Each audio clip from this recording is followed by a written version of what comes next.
Bonjour à tous et bienvenue sur ma chaîne YouTube. Cette vidéo est un peu spéciale, là où je vais donner quelques conseils et astuces pour apprendre bien les cours, fixer les idées afin de réussir son examen final.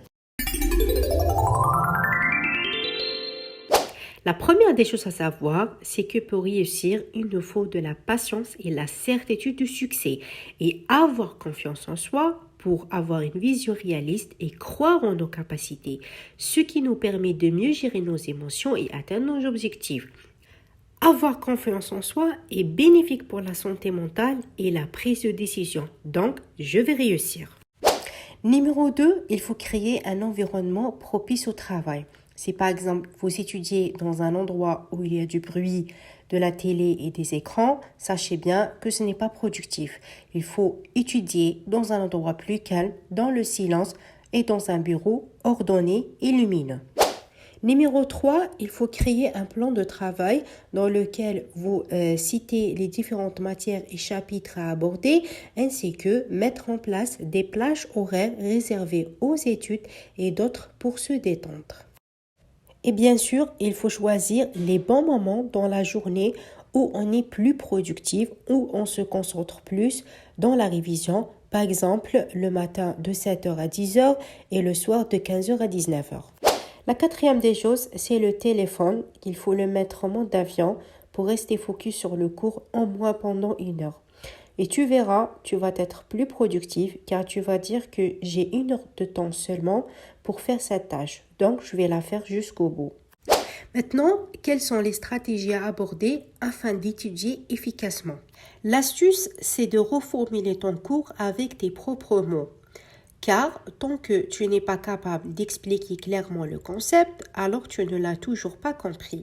Le but, c'est de faire ton propre résumé qui va te forcer à avoir un esprit synthétique et bien mettre l'accent sur les informations les plus importantes. C'est vraiment une méthode toute simple mais très efficace. Sachez bien que l'erreur est de forcer à apprendre un cours avec des mots qui ne sont pas les tiens. Donc forcément, vous ne retenez rien parce que les mots employés par les professeurs étaient tout simplement trop différents de nos expressions.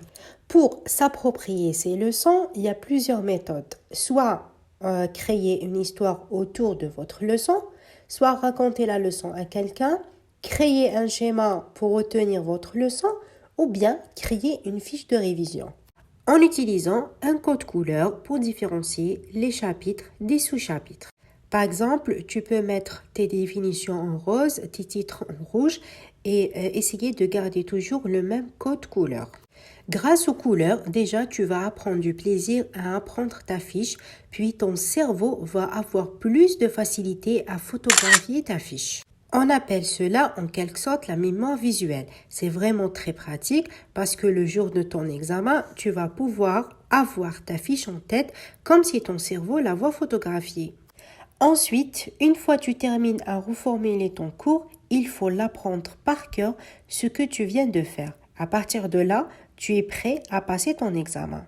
L'autre méthode, c'est prendre ton cours entier et surligne les grandes idées et les définitions les plus importantes et les mots-clés en mettant des tirets. Bien sûr, il faut retenir le plan de cours, ce qui te permettra de ne rien oublier le jour de l'examen.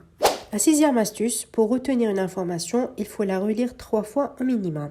La 7e astuce, c'est de varier les sujets d'études pour être plus efficace.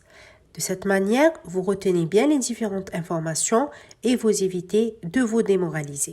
La 8e astuce, c'est le sommeil qui joue un rôle primordial dans l'apprentissage. Numéro 9, l'activité physique qui améliore la circulation du sang, ce qui est extrêmement bénéfique pour le cerveau car il est donc mieux oxygéné. Il a donc des meilleures capacités cognitives, ce qui vous sera une grande aide dans vos études. Numéro 10, c'est de ne pas oublier de lire le Coran et faire la prière.